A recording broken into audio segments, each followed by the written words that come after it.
Hello everyone, I am Christina Cassandra Cesar from Davao Doctors College, and today I am going to demonstrate the medical hand washing technique. As we all know, hand washing is considered a primary measure and is the most effective way to prevent the spread of microorganisms in our hands. So, prior to the conduct of the procedure is to ensure that all the equipment is complete, to save time and energy, as well as to prevent from going back and forth in case we miss some equipment. So this equipment includes the easy-to-reach sink with warm running water, liquid hand soap, paper towels, and a trash can. So in doing the actual procedure, first is to stand in front of the sink with my uniform not touching the sink. Remember that the sink is a very contaminated area, so we must avoid touching it and keep our uniforms away from it to prevent the transfer of microbes into our uniforms. So now, first and foremost, before washing our hands, make sure to remove all jewelries because these accessories may also have microbes but are just not visible to our naked eye.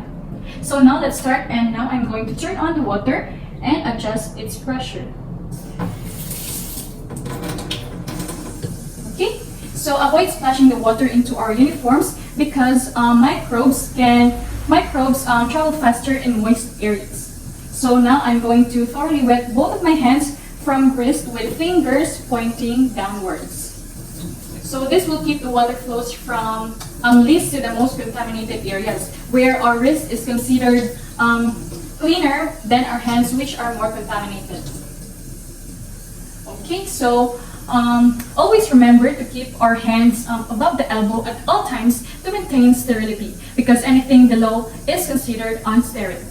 So now inspect conditions of cuticles, hands, and forearms for cuts, abrasions, and open lesions, because open wounds can harbor high concentration of microorganisms.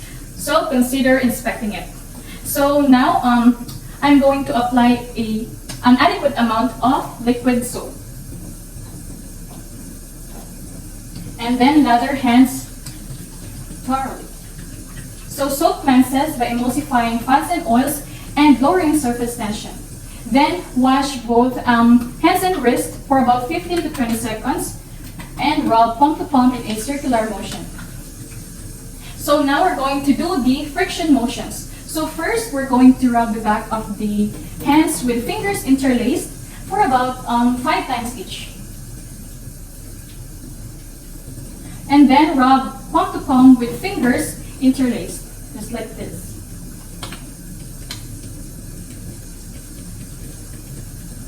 And then rub the back of the fingers of opposing palm with fingers interlocked. So interlacing and interlocking our hands ensures that all the surfaces are cleansed.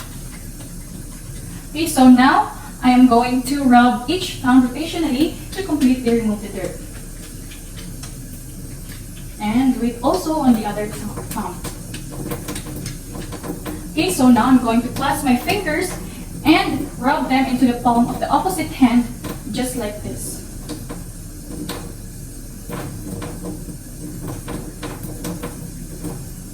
And do it also on the other palm.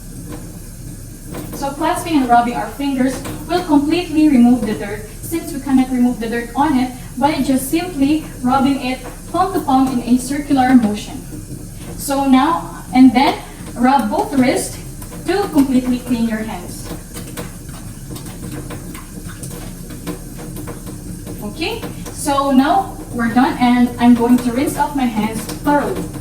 So rinsing mechanically washes away the dirt and microorganisms.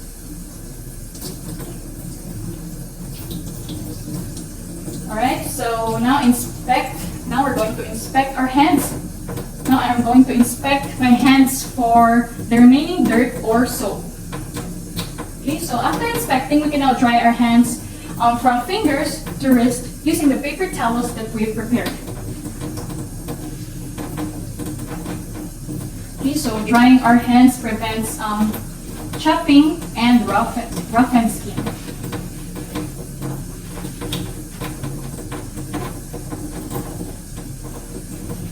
And drying our hands, and also drying our hands from the cleanest, which is our fingers, to the least clean, which is our forearms, avoids contamination. And then lastly, for the last step, I'm going to turn off the water with the use of a paper towel again to close the faucet because remember that the faucet is a very contaminated area. So, and if we do touch the faucet, then we will have to do the whole same process again from the start. So, so that's it, and we're done, and now our hands are all clean and safe.